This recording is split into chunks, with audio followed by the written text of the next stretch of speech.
하나님이 새 하늘과 새 땅을 창조하시고 거기에 걸맞는 새로운 하나님의 백성들을 출산하신다고 말씀하십니다. 참 하나님의 백성이 되는 것은 자기 스스로 자기의 노력으로 하는 것이 아닙니다. 그래서 우리가 진정 하나님의 백성이 되었다면 우리는 자랑할 것이 없는 사람들이 된 것입니다. 오직 하나님의 은혜로 하나님의 백성이 되었기 때문에 자기의 노력과 자기의 실력과 자신의 자격으로 하나님의 백성이 된 것이 아니라 예수 그리스도의 십자가 사건을 통하여서 하나님이 우리를 낳아주신 오직 하나님의 은혜와 영광만 찬양하는 것 외에는 아무것도 할 것이 없는 그런 존재가 된 것입니다. 비로소 하나님을 사랑하는 존재가 되었다는 것입니다. 하나님이 목적하신 바가 바로 이것입니다. 하나님을 사랑하게 되는 것입니다.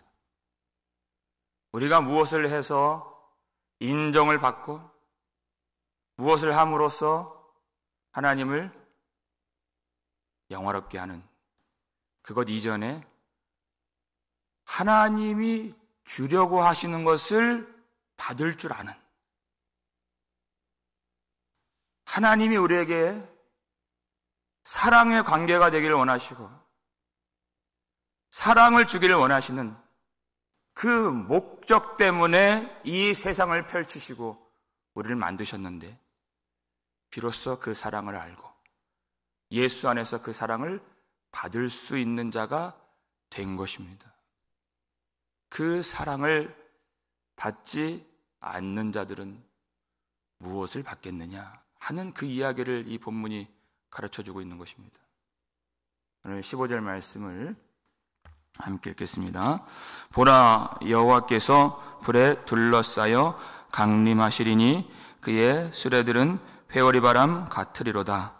그가 혁혁한 위세로 노여움을 나타내시며 맹렬한 화염으로 책망하실 것이라. 아멘. 하나님이 어떠한 심정으로 어떠한 열심으로 당신의 사랑을 우리에게 보여주시고 그것을 주려고 하셨는가? 그것이 역사고 그것이 십자가 사건입니다. 하나님이 이제는 불로써 화염에 둘러싸여 강림하신다 그랬습니다. 예수님이 초림하실 때 처음 오셨을 때에는 연한 순 같은 모양으로 오셨다고 이사야가 고백을 했죠. 예언을 했죠.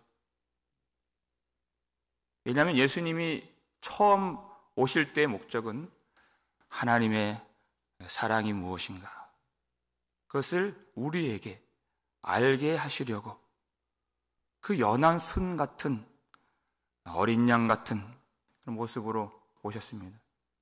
그것이 십자가인 것입니다. 히브리서 10장 10절 보니까 하나님의 뜻을 따라서 그의 몸을 단번에 들으심으로 우리가 거룩함을 얻었노라. 단번에 예수님이 십자가에서 죽으심으로 모든 시대의 사람들이 그 모든 죄가 용서받을 수 있는 길이 열리게 된 것입니다. 단번에 죽으셨다는 것은 십자가 외에는 전혀 하나님 앞에 용서받을 수 있는 어떤 방법도 어떤 길도 존재하지 않는다는 것입니다. 오직 예수 그리스도, 오직 예수 십자가 외에는 길이 없는 것입니다. 우리는 그 은혜의 시대, 그 성령의 시대를 살고 있는 것입니다. 은혜의 시대란 열매가 맺혀지는 시대라는 것입니다.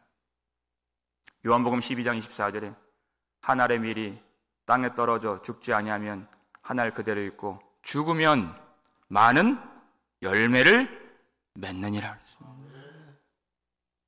예수님이 이 땅에 오셔서 죽으심으로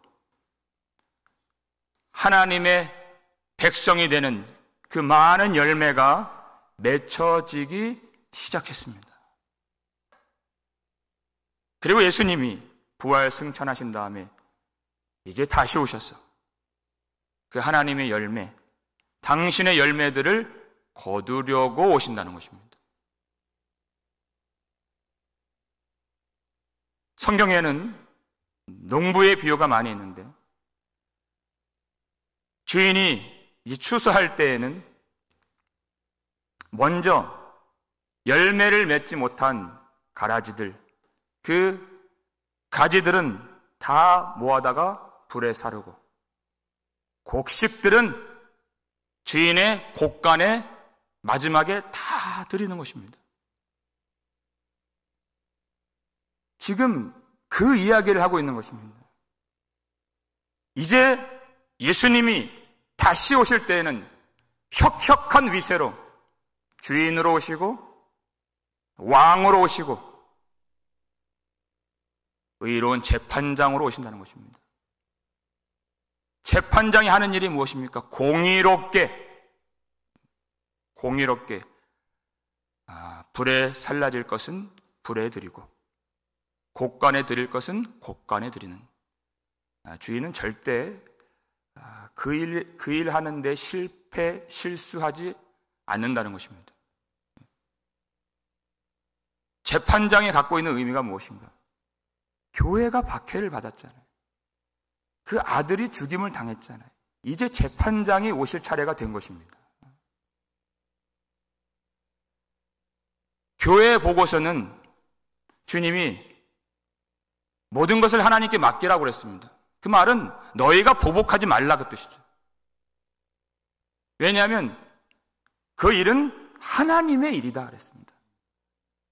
하나님이 보응을 하실 것이다. 너희는 모든 것을 맡기라. 요한계시록 6장 9절 보니까 하나님 말씀 때문에 죽임을 당한 자들이 소리를 칩니다. 하나님께 제단 아래에서 우리의 피를 갚아주지 아니하시기를 어느 때까지 하시려 하나이까? 하나님이 그 피를 안 갚아주신다는 것입니다. 그러니까 하나님이 뭐라고 말씀하십니까? 그 수가 차기까지 기다리라. 그날이 반드시 온다는 것입니다. 우리가 지금 살고 있는 이 시간은 열매가 맺혀지는 시간이라는 것입니다. 누군가에게는 생명의 열매가 맺혀지는 시간, 누군가에게는 심판의 열매가 맺혀지는 그 시간, 아무런 의미가 없이 그냥 무감각하게 흘러가는 시간인 것 같지만 하나님은 일하고 계시고 열매는 맺어지고 있는 그 시간이 흘러가고 있는 것입니다. 예수님이 이제 주인으로 오실 때에는 예수 그리스도를 향한 사랑과 신앙을 지키기 위하여 오늘도 참고 인내하며 다시 오실 그 주님을 바라보는 자들에게 새 하늘과 새 땅을 주려고 오신다는 것입니다. 위로하려고 오신다는 것입니다. 그들의 눈물을 닦아주려고 오신다는 것입니다. 그 나라에 악한 것이, 가증한 것이, 거짓된 것이 들어갈 수 있을까요? 아닙니다. 악한 것과 우상들은 그 속에 들어갈 수 없도록 소멸하는 불로써 임하신다는 것입니다. 예수를 위하여, 주를 위하여 세상을 버린 자들과 세상을 갖기 위하여 주를 버린 자들이 어떻게 같은 곳으로 들어갈 수가 있겠습니까? 그럴 수가 없는 것입니다. 그런데 문제는 그런 주님을 기다리고 사모하는 자들보다 세상과 우상을 사모하는 자들이 더 많다 하신 말씀입니다. 16절 볼까요? 읽겠습니다. 여호와께서 불과 칼로 모든 혈육에게 심판을 베푸신즉 여호와께 죽임 당할 자가 많으리니. 아멘. 예수님이 다시 오실 수밖에 없는 것은 예수님이 이 땅에서는 예수님이 심판을 받으셨기 때문에 하나님이 심판하실 수밖에 없는 것입니다. 자기 아들의 몸인 교회가 박해를 받았기 때문에, 그들이 피를 흘렸기 때문에, 순교자들이 나왔기 때문에 심판을 할 수밖에 없습니다. 아들에 대한 사랑 때문에, 교회에 대한 하나님의 사랑 때문에 그렇게 할 수밖에 없는 것입니다. 근데 문제는 죽는 자가 너무 많다는 것입니다. 그러니까 예수님이 좁은 문으로 들어가라. 멸망으로 들어가는 문은 크고 그 길이 넓어 거기로 가는 자가 많다고 하셨습니다.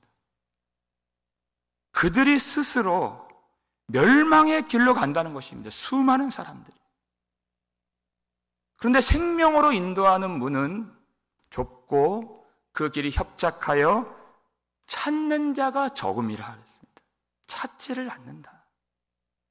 하나님이 많이 죽이시는 것이 아니라 찾지를 않는다는 것입니다. 생명으로 인도하는. 그러니까 생명길이 사람들의 눈에는 죽는 길로 보이더라는 것이에요. 그렇게 듣기 싫은 말씀이 생명을 주는 말씀이었고, 듣기 좋아하는 말씀이 눈을 어둡게 하는 말씀이더라 하는 것입니다. 그러니까 얼마나 자기를 돌아봐야 되겠습니까? 하나님의 은혜와 영광을 찬송하는 동시에 이사야가 고백했던 것처럼 화로다 나여 망하게 되었도다. 이것이 터져나와야 되는 것입니다. 나의 본성은, 나의 육신은, 나의 생각은 생명길로 갈 수 있는 실력이 없는 사람들이기 때문에 어쩜 그렇게 좋아 보이지 않는지.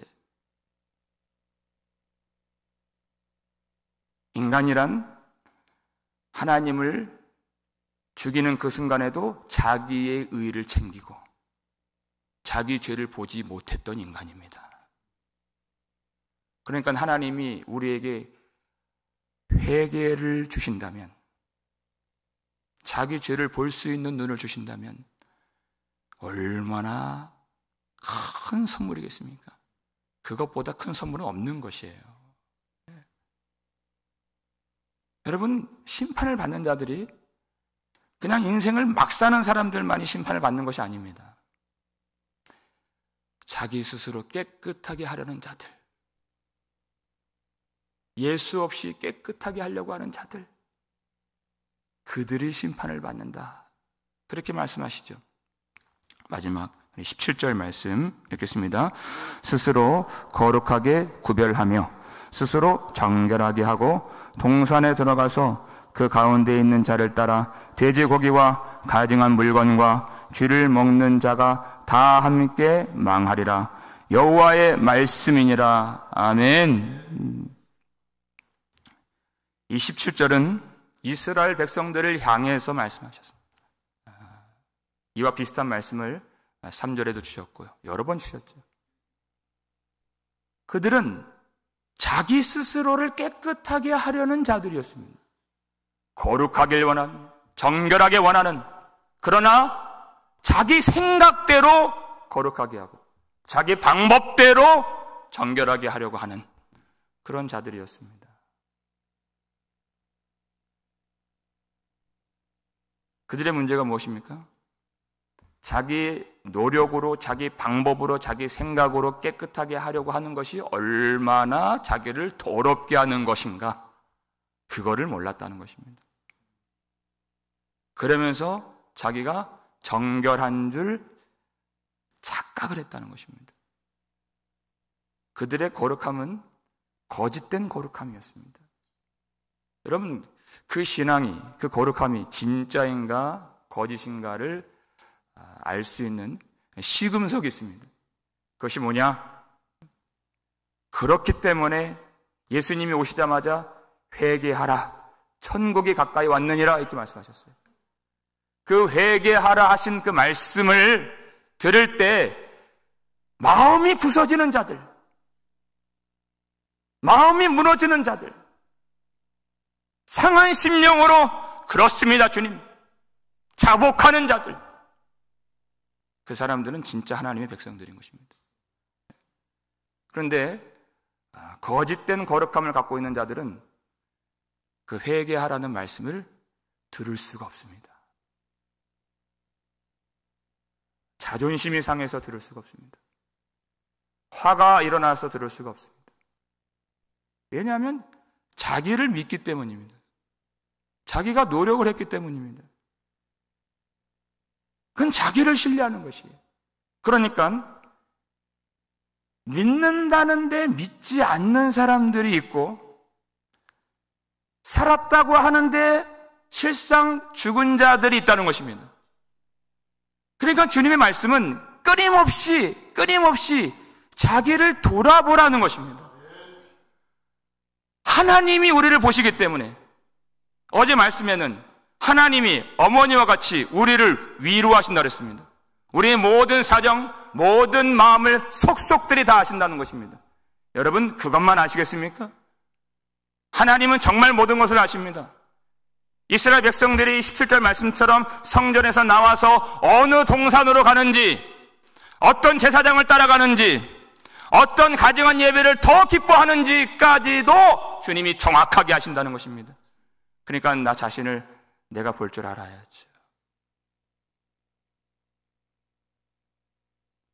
하나님은 자기 스스로 거룩하게 하려는 자들, 그들이 누구인지를 아십니다. 내 노력으로, 내 실력으로 거룩하게 하려는 자들, 그들은 하나님의 나라에 들어갈 수가 없습니다. 오직 예수의 피로써 정결하게 된 자들만이 새 하늘과 새 땅에 들어갈 수가 있는 것입니다. 여러분, 구약의 모든 말씀은 예수 그리스도를 겨냥하고 있습니다. 정말 예수님은 오셨습니다. 하나님이 하신 말씀 중에서 하나님이 행하지 아니하시고 이루지 못하신 일이 단 하나도 없는 것입니다. 그러면 이 말씀, 이것은 여호와의 말씀이니라 그랬어요. 불로써 헤어린 바람같이 혁혁한 위세로 오신다는 이 말씀은 농담이 아닙니다. 예수님이 처음 오셨던 것 같이 예수님은 반드시 다시 오실 것입니다. 그러니까 이제 더 이상 남 얘기하지 말고 자기 믿음을 돌아봐야 됩니다. 깨어 있으라는 것입니다. 죽을 자가 많기 때문에 예수 그리스도의 복음을 전하라는 것입니다. 그날이 가까이 오는 것을 알므로써, 그날이 점점 가까워지는 것을 우리가 알기 때문에 서로를 격려하고, 히브리서 10장 24절 25절 말씀처럼 선행을 격려하고 모이기를 힘쓰고 서로 위로하고 연합하여서 주님이 오실 날을 담대하게 기다리라는 것입니다. 여러분, 심판날에 성도는 겁을 낼까요? 그렇지 않습니다. 심판날이 오는 것이 두렵고 그것을 원하지 않는 자들, 성도가 아닙니다. 그날을 담대하게 맞이할 수 있도록 하나님이 우리에게 주신 것이 있습니다. 우리 마지막으로 요한일서 4장 17절 말씀, 그것이 무엇인가 읽겠습니다. 이로써 사랑이 우리에게 온전히 이루어진 것은 우리로 심판날에 담대함을 가지게 하려 함이니 주께서 그러하심과 같이 우리도 이 세상에서 그러하니라. 아멘. 사랑을 가지라는 것입니다. 우리로 심판날에 담대함을 가지게 하시려고 주님은 우리 마음에 임하시고 우리 안에서 사랑을 온전히 이루어 주신 것입니다. 여러분, 두려워하지 말라는 것입니다. 이 심판날은 새하늘과 새 땅을 창조하시기 위하여서 그 더러운 것들이 그 속에 들어가서는 안 되기 때문에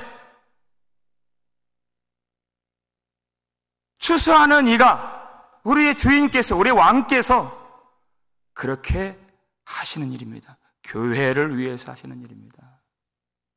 그날을 두려워하지 마십시오. 오늘 그 심판날을 기다리는, 준비하는, 그리고 사모하는, 바라보는 성도가 할 것은 사랑하는 수밖에 없는 것입니다. 그 말할 수 없는 영광과 은혜로 우리를 구원해 주신 하나님을 사랑하고 주님의 몸된 교회를 사랑하시기를 주의 이름으로 축원합니다. 사랑이란 내가 죽고 그가 살도록 사는 것을 말하는 것입니다. 그러면 하나님이 우리를 영원토록 살도록 만들어 주신다. 그것이 사랑의 약속인 것입니다. 그 사랑 안에서, 그 놀라운 하나님의 은혜 속에서 주님이 우리 속에 들어와 주신, 그리고 그 사랑을 온전히 이루어 주신 그 마음으로 우리 서로 사랑함으로써 예수님 다시 오시는 그날을 겁없이 담대하게 기쁨으로 맞이할 수 있기를 주의 이름으로 축원합니다.